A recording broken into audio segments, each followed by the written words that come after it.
Azərbaycan Gimnastika Federasiyasının hesabat seçki xarakterli ümumi yığıncağı uğurla keçirilib. Yığıncağın qərarına əsasən Mehriban xanım Əliyeva növbəti 5 il müddətinə yenidən Azərbaycan Gimnastika Federasiyasının prezidenti və icra komitəsinin sədri seçilmişdir. Altay Həsənov isə federasiyanın vitse-prezidenti və icra komitəsinin sədr müavini vəzifəsinə seçilmişdir.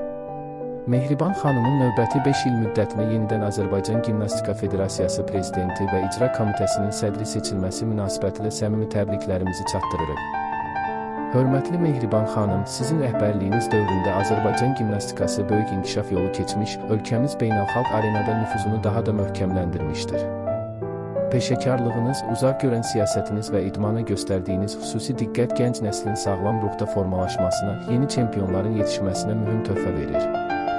Sizə möhkəm can sağlığı, tükənməz enerji, məhsul və şərəfli fəaliyyətinizdə yeni nailiyyətlər arzulayırıq. Azərbaycan idmanının və gimnastikasının bundan sonra da sizin rəhbərliyiniz altında daha böyük uğurlara imza atacağına inanırıq. Bir daha səmimi təbrik edir, gələcək fəaliyyətinizdə davamlı uğurlar arzulayırıq.